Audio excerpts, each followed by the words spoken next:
Hello, everyone. Today is Friday, July 28th. This is your USA Gold Weekly Review and Outlook. I'm Jonathan Casares. With me, as always, Peter Grant. So, pretty good head of steam. You know, the multi-week rally has continued for gold. Basically, Fed came out, did not raise interest rates, was more dovish than before-ish. But, I mean, all things being equal, basically gold has just, kind of reachieved some of those really important technical levels, even today, now up above the 1260 level, and continuing forward, about $7, $8 on the day now. And so, yeah, I mean, looking pretty good, Pete. Yeah, and so nobody really expected the Fed to raise rates at this week's meeting, but they were paying very close attention to the verbiage in the statement about, as we've spoken in recent weeks, the slowdown in inflation. Exactly right. And so there was a slight tweak there that it was interpreted as being heightened concern. Right. No longer transitory-ish. Well, yeah, exactly. And we got some additional data with regard to that today, wrapped into the GDP report that showed core PCE, which is one of the Fed's favored indicators of inflation, plummeted quarter on quarter to 0.9% versus 1.8% in the first quarter. So that's halved. Quarter on quarter. And they revised GDP lower. I mean, so it's a lot of what you've been saying for months on end, broken record style, that they are hiking into weakness, that this is, problematic to say the least, right. That it's going to start to show up, and here we are. Yeah, and so September's off the table. Yeah. The odds now of a September rate hike are 0, according to Fed Funds futures, and we've seen some significant erosion in December as well, which had been about a 50-50 proposition, now about 44%-ish odds. But I think after the GDP data that came out today, and we'll get the month-on-month PCE next week, continued weakness, I think we see that erode further, and then that raises some questions about balance sheet normalization as well. Right. Do they really want to start normalizing the balance sheet as inflation? Quantitative tightening, as we call exactly. it. So. Yeah, we will see, to say the least. But yeah, I mean, it's all very interesting. I mean, here you have, so the dollar is, getting clobbered. It's at, multi-month lows. Gold is responding positively because of that. You kind of right at this inflection point of a breakdown in the dollar index, which, could lend, even further support to the gold price. It really seems that gold is kind of stacking up to its third try at the $1,300 level this year.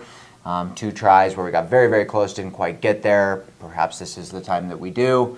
But from a technical perspective, getting through that, I mean, that really does reaffirm a lot of bullish sentiment and could point to a very productive fall for the gold price, which when you step back from all of it and you look at everything else going on, it doesn't seem, well, I mean, I don't want to even say it doesn't seem that crazy. It's just all starting to stack up into this giant productive thesis for gold that we've been calling for a very long time. And to jump right into that, I mean, there is starting to be more and more conversation, if you will, about what is going on out there in the world in terms of, everything that we talk about, but even in terms of the involvement level of it, or in the stock market, which, I found really interesting, basically, because we've talked about it a lot. We're wondering, has the public got involved in this market, and to what degree are they involved? And it turns out very much so. Right. There was a great article, and so just to throw out some statistics, and we'll chat about them real quick. So basically, just to read a couple quick quotes. Private client cash levels have dropped to a record low as a percentage of total assets, according to data compiled by Bank of America Merrill Lynch. That means investors are feeling more emboldened than ever to put that money to work in the market. They're choosing that over holding money on the sidelines, a risk-averse move typically associated with uncertainty.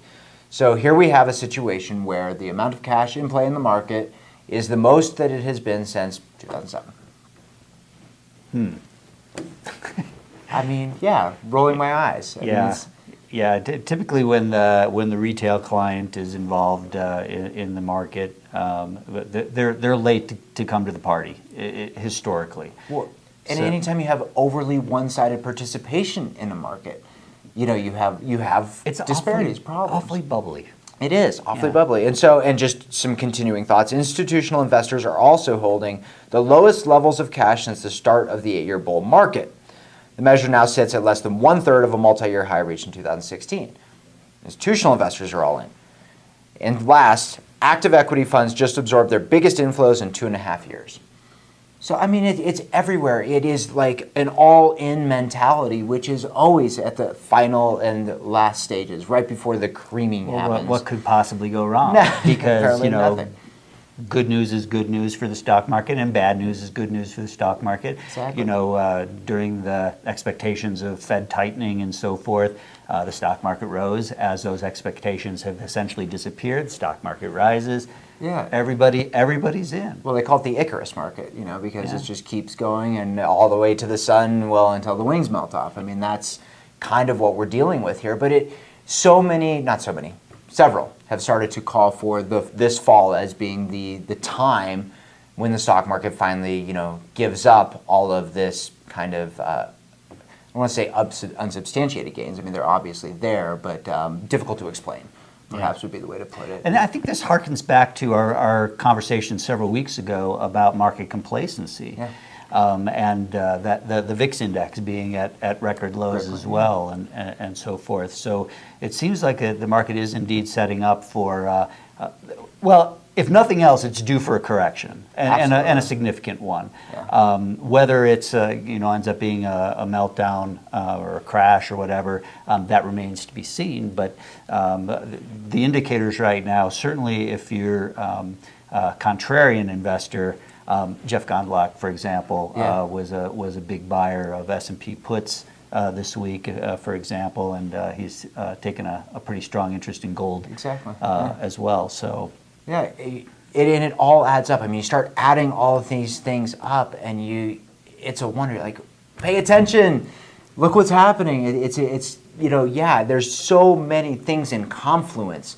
And it's all kind of coming together at once. It's pretty extraordinary and yes, more and more people are talking about it, but it's amazing that the markets haven't reacted to what appears to be the reality of of this unbelievably overly one-sided slanted trade.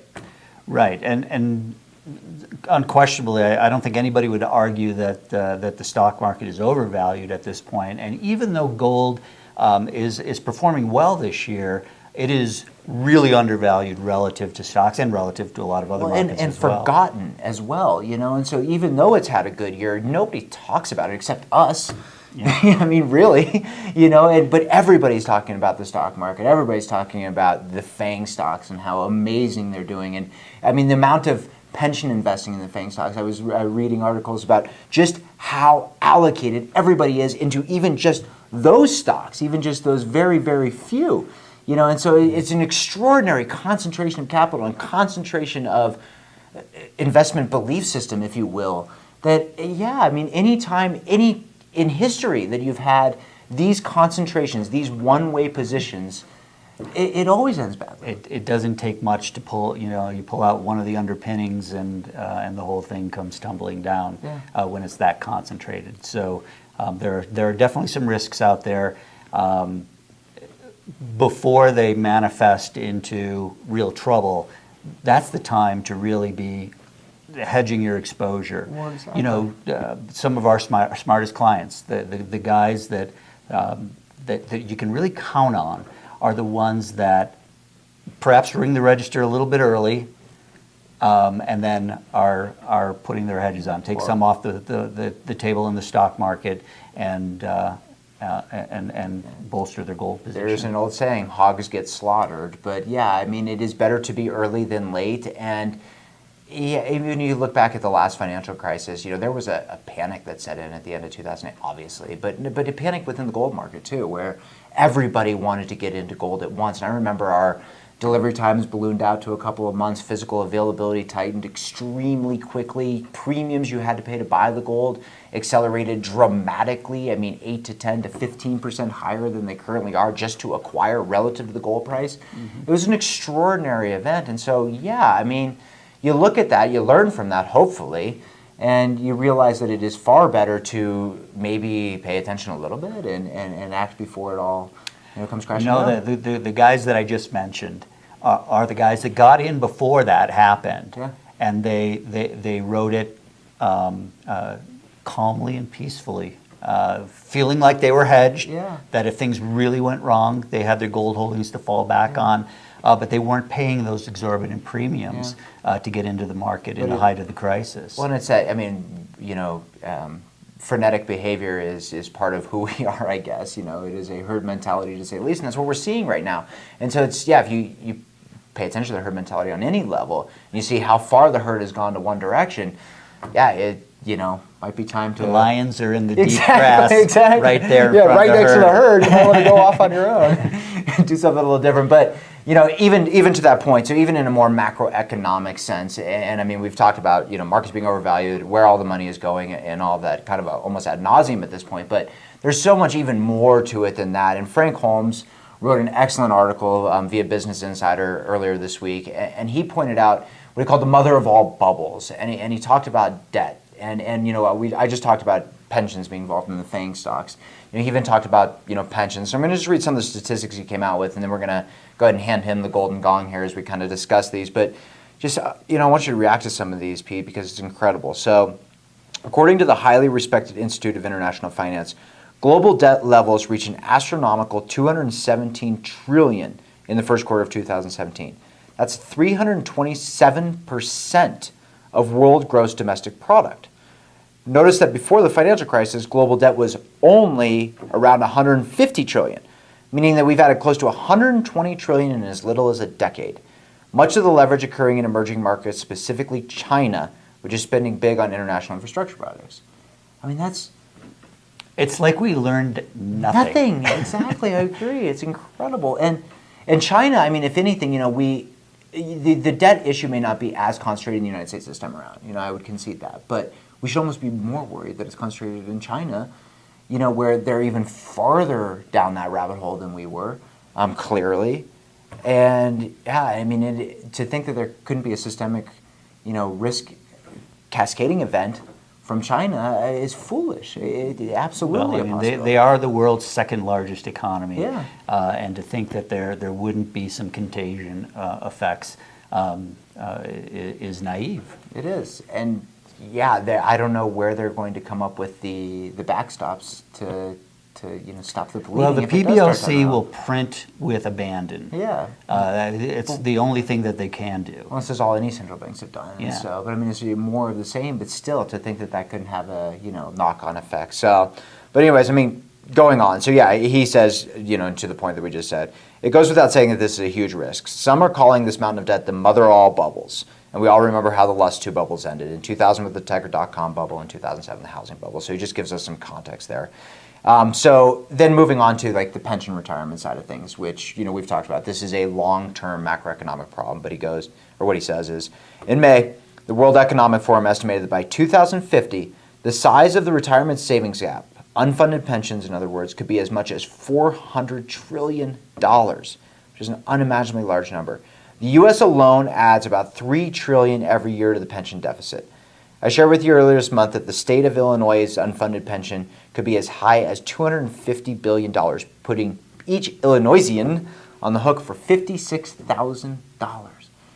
I think that happens all the time, where you start throwing out these trillion-dollar numbers, and people are like, oh, it's just a $400 trillion number.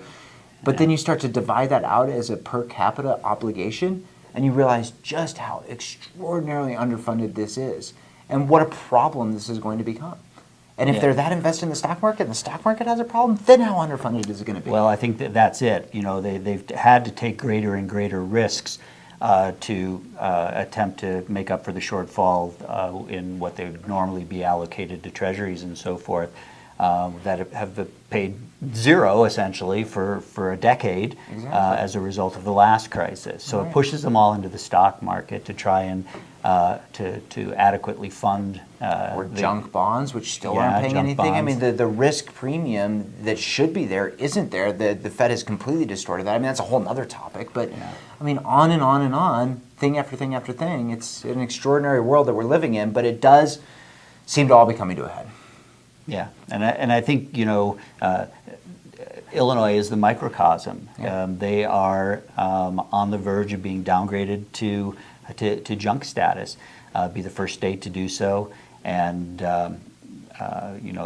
they got their first budget in like 3 years, but it doesn't address any of the problems, and they're consequently having to deal with huge tax increases. Well, they're reaching a tipping point because they're raising taxes aggressively, and so people are leaving, and so they have to raise taxes more because people are leaving, and it's a, snowball rolling down the hill. It just gets worse and worse and worse. Yep. So, anyway, so we'll to conclude here, we'll leave with Frank, Mr. Holmes's advice, if you will, and that'll be our golden gong for the week. You can probably tell where I'm headed with all of this. Another crisis could be in the works. Savvy investors and savers might very well see this as a sign to allocate part of their portfolios in safe haven assets that have historically held their value in times of economic contraction. Gold is one such asset that's been a good store of value in such times. Mr. Frank Holmes, Golden Gong. Thank